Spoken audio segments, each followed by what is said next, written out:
Pessoal, vamos falar hoje sobre um tema, né, um conceito extremamente importante para a gente interpretar e analisar as notícias e as informações, principalmente relacionadas ao meio econômico do nosso dia a dia, tá? Eu vou tentar explicar um pouquinho hoje aqui a diferença de uma economia doméstica e de uma economia de Estado, né? A diferença que essas duas têm, porque eu percebo que algumas pessoas elas confundem e fundem essa noção de economia individual, doméstica e de Estado, e isso interfere no pensamento político que essas pessoas vão ter, porque elas têm a noção de que o Estado precisa trabalhar com o dinheiro da mesma forma como a economia doméstica age, tá? Então o Estado precisa gastar menos, precisa cortar custos, e esses custos são necessários cortar em setores primordiais para a população. Vamos falar um pouquinho sobre isso, tá? Tentar colocar os pingos nos is nessa questão. Para quem não me conhece, meu nome é Jean, eu sou graduando em Relações Internacionais. Esse aqui é o Balcão Internacional, eu faço conteúdo de política, geopolítica e afins, tá? Tudo que eu vejo um pouquinho na faculdade eu tô tentando trazer um pouquinho aqui pra cá. E se você gosta desse tipo de conteúdo, eu recomendo que você siga a gente aqui no canal. Eu sempre posto algum conteúdo ou outro sobre isso. E se te interessa, curte a gente aí, segue que vai ter muito mais conteúdo sobre isso. E aí, pessoal, falando um pouquinho sobre a economia de Estado, né? A gente pode caracterizar essa economia de Estado como toda e qualquer intervenção que a máquina pública estatal ela faça a fim de garantir algum propósito pré-estabelecido por ela. Ou seja, o Estado ele precisa arrecadar impostos de alguma forma. Ele vai e cria alguma taxação, algum imposto que a população vai ter que pagar. Enfim, é a forma como o Estado tem, como o Estado consegue se mover para criar, para gerar mais dinheiro e, consequentemente, arrecadação para a máquina pública, tá? Isso é feito com algum propósito, algum fim, ou de fato, o Estado ele fez um planejamento ali e ele entendeu que ele precisa de uma maior arrecadação para daqui a 10 anos, por exemplo, aquele montante ali vai ser usado para determinado fim, tá? Isso quando existe projeto de país, tá, pessoal? Quando existe projeto de nação, projeto de Estado, quando as coisas não saem do foco, não saem do eixo de 4 em 4 anos. Mas, enfim, isso já é outro contexto.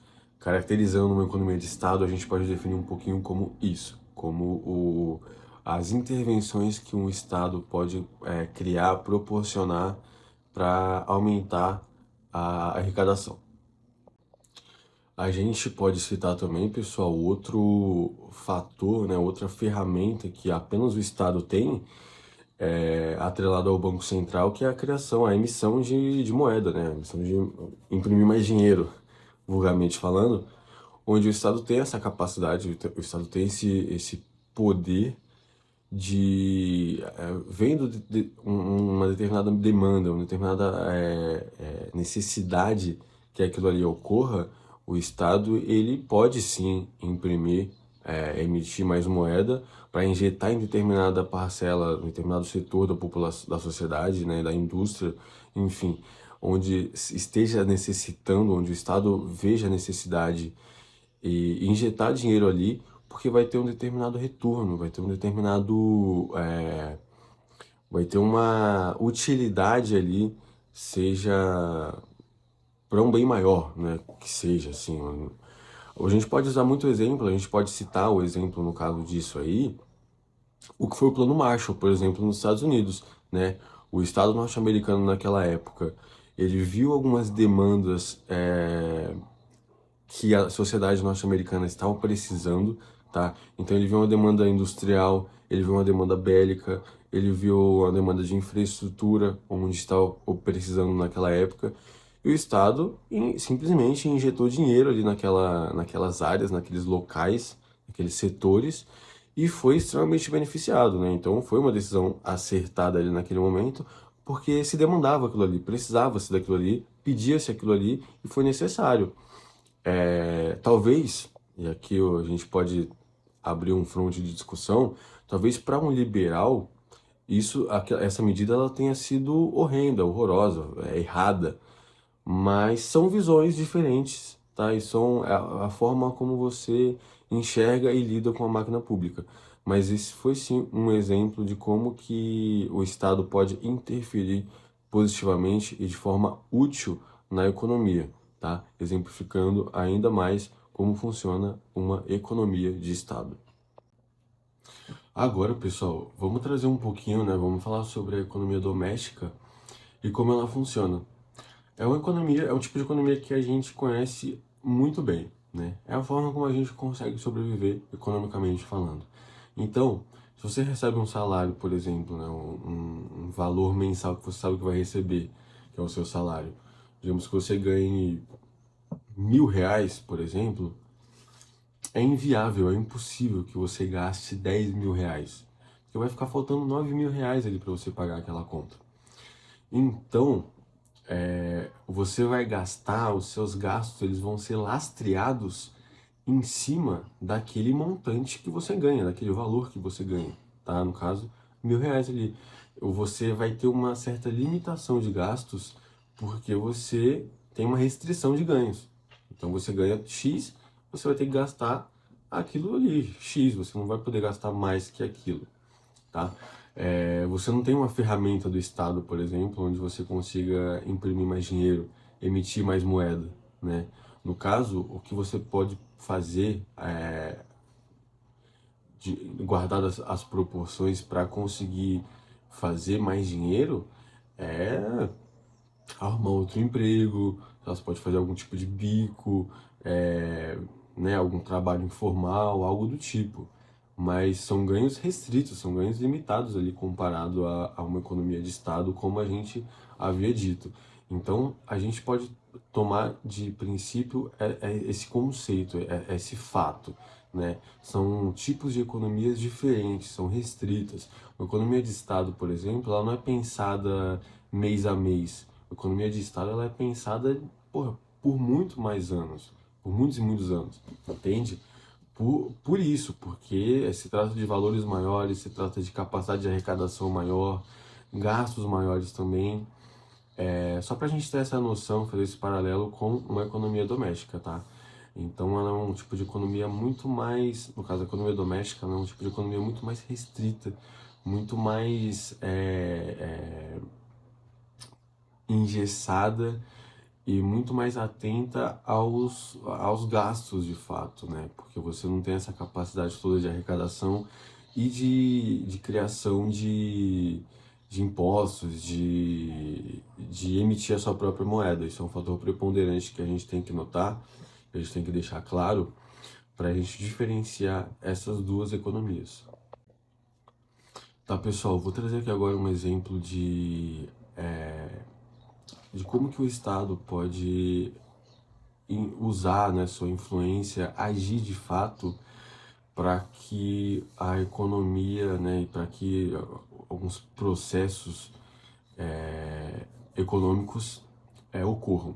Então, por exemplo, digamos que você que está me assistindo aí seja um chefe de Estado, tá, de um país, tá? E esse país ele foi recém-criado, esse país ele é novo, esse país ele acabou de se organizar politicamente ali e caiu nas suas mãos ali a gestão desse recém-estado criado.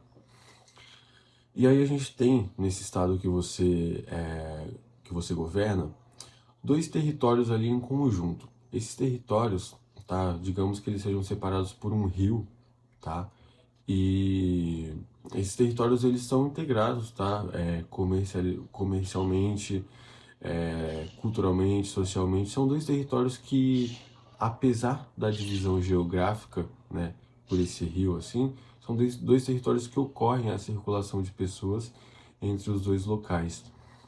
Porém, por ter essa dificuldade geográfica, fica difícil a circulação, né, e a transitação de pessoas nesse local. Você, como Estado, vê aquele problema, vê aquela dor do mercado, né, como um jargão aí corporativo, você vê aquele problema e você pensa em agir, e você pensa em fazer o seguinte: bom, eu vou fomentar ali um projeto de infraestrutura naquele local, eu vou criar uma ponte ali, algo que faça com que as pessoas circulem de um local para o outro, porque eu sei que aquilo ali vai promover uma integração ainda maior da sociedade, do comércio, das pessoas, talvez do turismo, enfim, de uma série de setores ali da sociedade que vão ser benéficos, que vão ser úteis para a população e para você como Estado, beleza? Então o que que você faz? Você vê essa utilidade, vê que existe essa demanda, mas como eu acabei de dizer, você é um Estado recém-criado. Você não tem dinheiro em caixa ali agora para você pagar aquilo ali. Mas você faz o seguinte: você é capaz de emitir moeda, tá? Porque você tem um banco central ali com você. Então você emite uma moeda, você cria uma licitação, né, para você fazer ali a escolha de quais empresas são competentes para levar à frente ali aquele projeto de infraestrutura que você está pensando em criar. Você escolhe de fato essa empresa aí, você negocia os valores, beleza? E você emite esse valor necessário ali para a criação dessa obra, para começar essa obra. Você paga essa empresa, tá? Com esse dinheiro que você emitiu. Pense, pessoal, você não tinha dinheiro, tá? Você como Estado, você não tinha caixa, dinheiro em caixa ali. Você usou o Banco Central para emitir essa quantia necessária para você, e a partir desse ponto, você fomentou a economia, você fez a economia girar, porque você pagou ali por um projeto, né, por uma construção, onde a construtora ela vai pagar funcionário, ela vai pagar maquinário, ela vai comprar concreto, ela vai comprar tijolo, ela vai comprar, enfim, viga, ela vai comprar uma série de materiais que são necessários para a criação daquela obra, tá? E isso vai fazer com que a economia se aqueça, tá? Vai aquecer aquela economia. Dito isso, né, essa obra concluída, feita, pronta, além dela promover essa integração entre esses dois territórios que eu fiz você pensar aí, você tem um bem que durável, né? Você tem uma construção ali que ela não é descartável, ela não vai, passou o tempo, ela não tem mais utilidade. Não, ela vai ficar ali por anos e anos e ela vai ser útil para as pessoas, para promover o comércio, como eu disse, né? Promover uma série de fatores ali. A gente pode citar um exemplo desse aqui na nossa realidade, como por exemplo a ponte Rio-Niterói, né? Que ela foi uma ponte construída mais ou menos na década da ditadura, né? Acho que foi nos anos 70, se não me engano, ali que ela foi criada. E ela tem uma importância muito grande porque ela faz essa integração entre duas cidades que são importantes, né? Não só para o transporte, para o comércio, para a indústria, uma série de fatores. Enfim, a partir desse ponto, o Estado pode criar uma determinada taxa, né? Algum um imposto sobre esse serviço que ele vai estar proporcionando. E a médio prazo, talvez o Estado consiga pagar aquela, aquele dinheiro que ele emitiu, tá? Fazer o pagamento dessa dívida que ele tinha. E a longo prazo ele vai conseguir lucrar com essa construção que ele teve através dessa arrecadação de imposto que ele promoveu. Então eu falei aqui de forma simplificada como que o exemplo da interferência, né, da intervenção que o Estado pode ter de forma positiva, pode ser benéfico para a população como um todo.